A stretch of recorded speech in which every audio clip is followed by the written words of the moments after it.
Greetings, my young pupil. Your progress has been most remarkable so far. Are you here to continue your training in the ways of the Jedi? Soon your apprenticeship will end, and you will be granted the title of Padawan, the lowest rank of those within the Jedi Order. Yet first you must prove yourself worthy in the traditions and customs of our order, as handed down from master to pupil for 1,000 generations. You must successfully complete 3 tests before you earn your place among the Jedi. These tests will see if you have truly mastered the training you have been given, both mental and physical. Upon completing these tests, you will pass from apprentice to Padawan and join in the ranks of the Jedi. First, I will test your knowledge of the Jedi Code. These tenets must always guide your actions. In everything you do, you must always be conscious of their wisdom. You must now prove you have a Jedi's understanding of the Code by completing these fundamental precepts of our order. There is no emotion.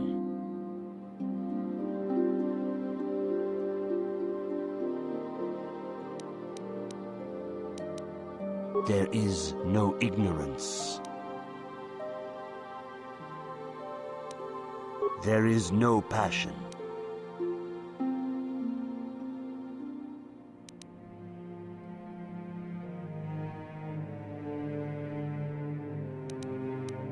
There is no chaos.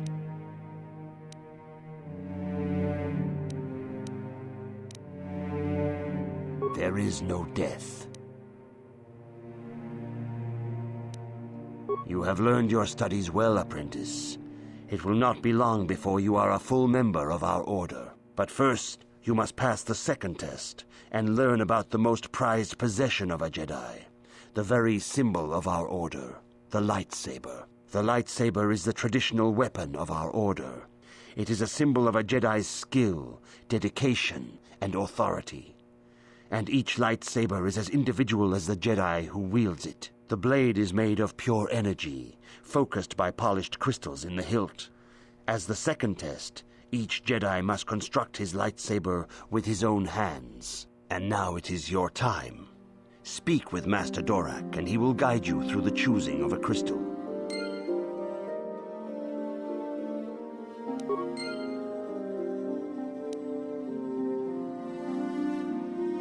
You should speak to Master Dorak. He can assist you in selecting your lightsaber crystal.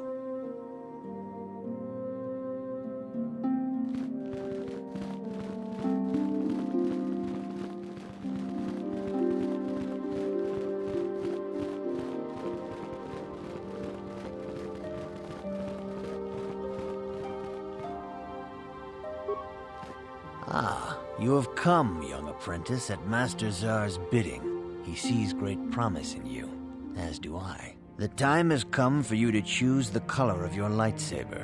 This color also reflects your demeanor and position within the Order.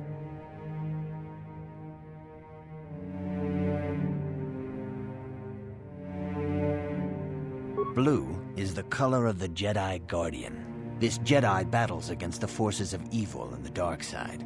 They focus more on combat training and use of the lightsaber. Yellow is the color of the Jedi Sentinel. This Jedi ferrets out deceit and injustice, bringing it to light. They focus less on combat and more on other skills and abilities. Green is the color of the Jedi Consular. This Jedi seeks to bring balance to the universe. They mediate between other groups, using their powers to end conflict and preserve peace.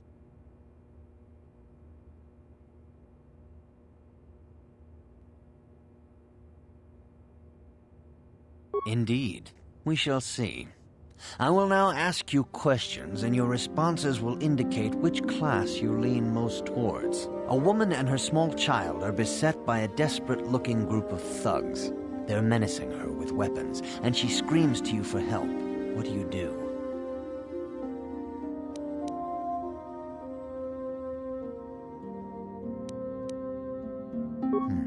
Indeed. Very well. On to the next question. You are in combat with a dark Jedi allied with the Sith. There is a pause in the combat. What do you do?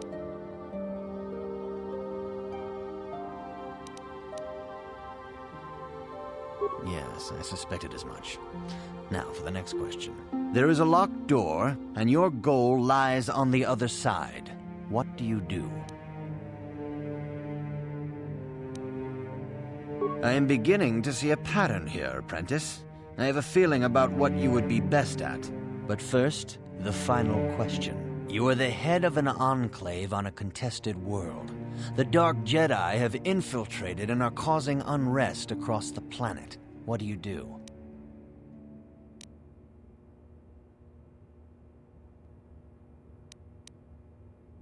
Yes, I thought as much. As I suspected, you would be most suitable as a Jedi consular. Which color and path do you believe yourself most suited to, apprentice?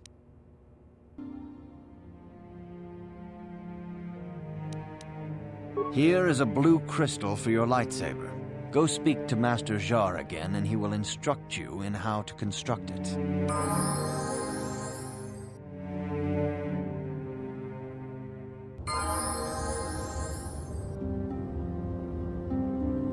Greetings, young apprentice.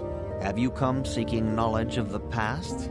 Those who do not learn from history are doomed to repeat it, or so they say. As a chronicler of the Academy here on Dantooine, I feel it is my duty to share the history of our order with the newly initiated.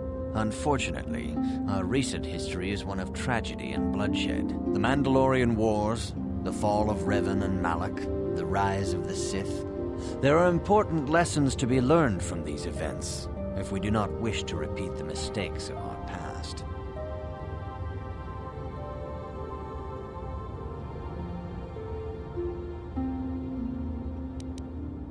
Of course, I could not tell you the entire history of our order. The Jedi have existed for thousands upon thousands of years. We are as old as the Republic itself. Instead, I will begin 40 years ago with the War of Exar Kun. Like Malak and Revan, Exar Kun was a Jedi who fell to the dark side and led an army against the Jedi and the Republic. Exar Kun was defeated, but the war left both the Republic and our own order severely weakened. For 20 years we struggled to rebuild, trying to erase the scars of the terrible conflict.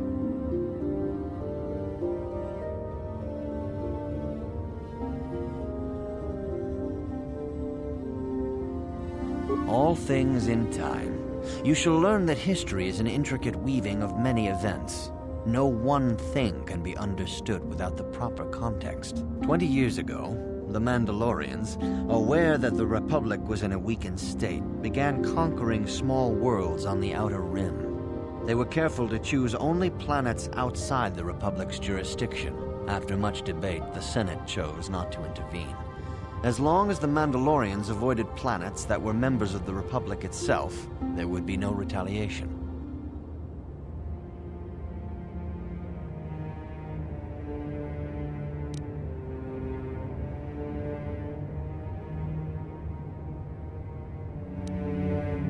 Well, you can hardly blame the Republic. The memory of war was fresh in everyone's mind. Nobody was eager to relive the horrors in a campaign against the Mandalorians. But in the end, it was unavoidable. The Mandalorians stockpiled resources from their conquered worlds, preparing for a massive assault. 7 years ago, they launched a simultaneous attack in 3 separate sectors of Republic space. The Senate had no choice but to retaliate with the entire Republic fleet. The Mandalorian Wars had begun. The Republic petitioned the Jedi Council for aid, but there were many factors to consider before we allowed ourselves to be drawn into another conflict, so soon after the war with Exar Kun. While the Jedi Council preached patience, there were many among our order who were eager for us to join the battle. 2 young knights in particular demanded immediate action, Revan and Malak. They rallied many of the Jedi to their cause, and against the wishes of their masters, joined the Republic fleet battling the Mandalorians. Revan was a brilliant military leader, and the Republic fleet began to win victory after victory. 4 years ago, the Mandalorians surrendered unconditionally. No one is denying that Revan was one of the keys to defeating the Mandalorians, but something happened out there on the Outer Rim. Instead of returning after the war's end, the ships under Revan's command went deep into unexplored space. They claimed to be searching for the last remnants of the Mandalorian fleet. All contact was lost. For many months, it was assumed some great disaster had befallen the entire fleet. Everyone thought they were dead. There were unsubstantiated rumors of Revan and Malak being seen on a number of different planets during these months, scattered sightings that were never confirmed. Perhaps they simply went far beyond the edges of Republic space. Maybe they found previously undiscovered hyperspace routes to the ends of the galaxy. Nobody knows for certain. 3 years ago, Revan and Malak returned at the head of a massive invasion fleet. Revan had assumed the title of Sith Lord. The hero had become a conqueror.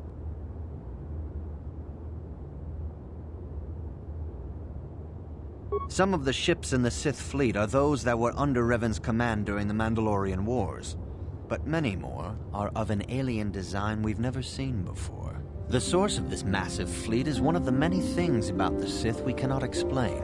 It seems impossible to have created it in such a short time, yet we cannot deny its existence. The source of the Sith soldiers is unfortunately much easier to understand. Initially, the bulk of the force were former Republic soldiers who had served under Revan. With each conquest, thousands more flocked to join the invaders, swelling their numbers. Even many of our own order have betrayed us, lured by Sith promises of riches and power. For 2 years, the Sith were all but invincible. Fortunately, Bastila and her battle meditation allowed the Republic to win a few key victories and kept the Sith from total triumph. In desperation, we set a trap for the Dark Lord. Bastila was with the strike team that tried to capture Revan, as you probably know. She was there at Revan's end. That was nearly a year ago, but things have not improved. Malak has stepped in and assumed the mantle of Dark Lord for himself, though he's far from Revan's equal in strategy or tactics. Still, his fleet continues to grow in both ships and soldiers. If we do not find some way to stop the Sith soon, Malak will overwhelm us with sheer numbers. Revan's tale shows us how even the greatest of Jedi can fall to the dark side. You must always be on guard against the evil that dwells within you. Think hard upon this lesson.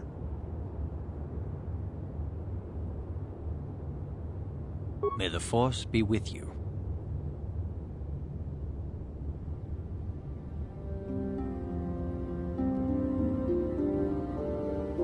I see you insist on wandering the halls of our enclave when you should be busy studying your lessons.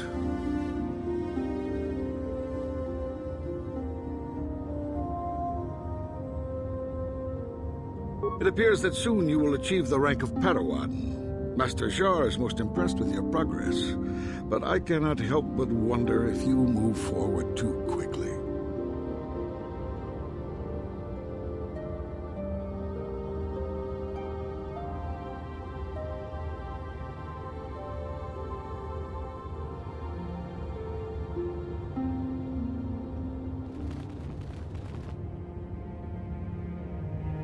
Good evening, apprentice. I trust your training goes well. I have faith that you will achieve the rank of Padawan soon. Master Jar is most impressed with your progress. May the Force be with you, apprentice.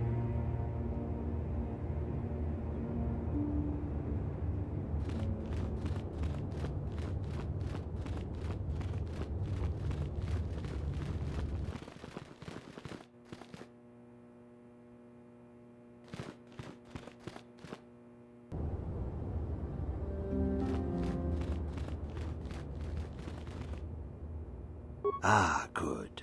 Now that you have selected your crystal, we shall begin the construction of your lightsaber.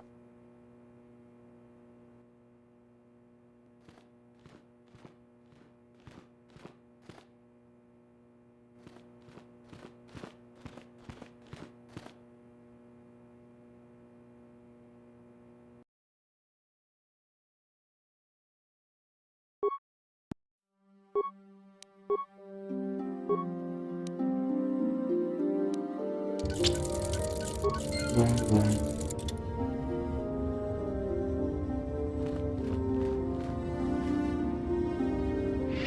have done extremely well in constructing your lightsaber, apprentice. Your crystal seems to have been set perfectly. It is rare indeed for that to happen the first time one constructs their lightsaber. These crystals are very rare, found only in certain caves strong in the Force. By adding crystals to your lightsaber, you can alter or enhance its properties. There have even been unconfirmed rumors of certain Force-sensitive caves here on Dantooine that may hold these crystals.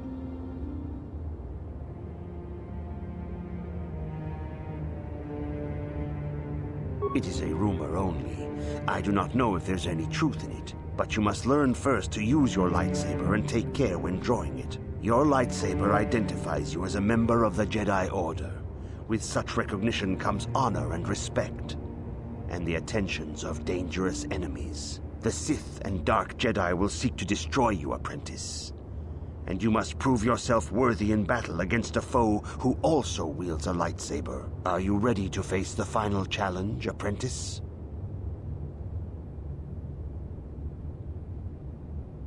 For every Jedi, the threat of the dark side is always present.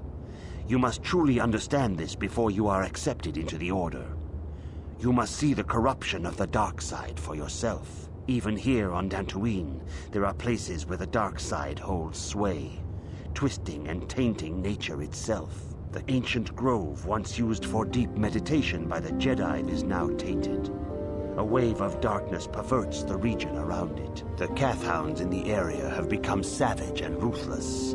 They have become a threat to the settlers, a threat the Jedi have promised to stop.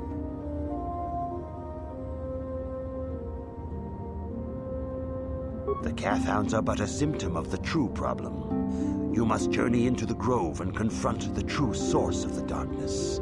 That is your task.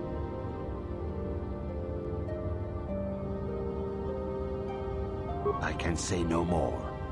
Some things you must see for yourself. None of the other Jedi at the Academy are permitted to help you in this task. But remember this, my young apprentice. A Jedi acts with patience and care, and those on the dark path are not always lost forever. The dark side still taints the ancient grove. Your lessons cannot continue until the spreading corruption of the dark side has been stopped. This is your task, apprentice. May the Force be with you.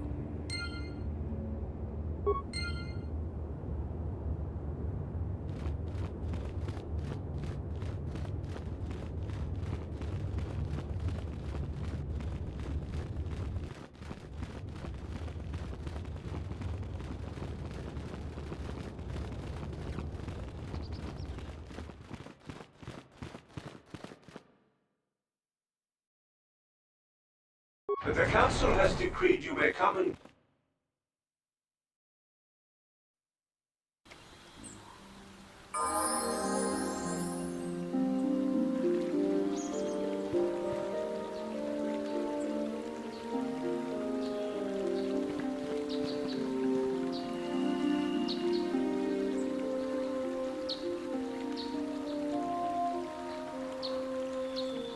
Hey there, what can I do for you? I'm sorry for the way I acted before. It's just that when it comes to Lena, I tend to get a little worked up.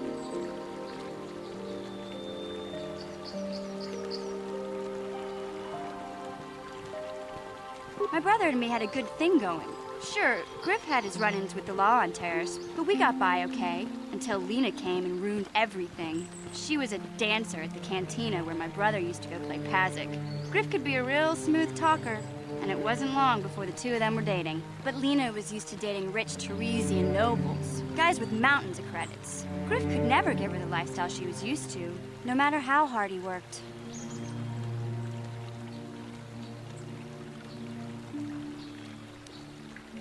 I thought Lena would brush Griff off when she saw how poor he was, but for some reason, she stuck around.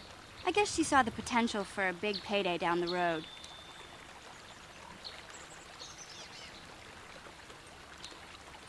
After they'd been together for a few months, Griff told me he was leaving Terrace. He and Lena were gonna try and make their fortune off-world. He promised as soon as he made enough credits he'd come back and get me, and we'd all live like royalty.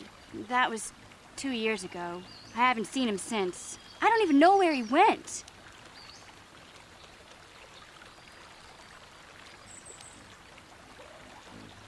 Oh, I know what happened. As soon as she got him off Taurus, Lena sunk her claws into Griff butt good. She twisted him around her little finger and made him forget all about me. I know I'll probably never see Griff again. But part of the reason I came with you was the hope that I could find out what happened to my brother. Don't worry. I won't let the search for Griff get in the way of what we're doing. Let's just get back to the task at hand. Is there anything else I can help you with?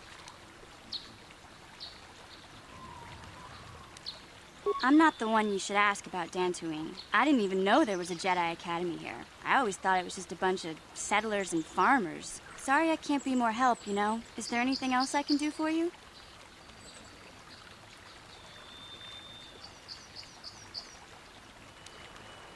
Okay, have it your way.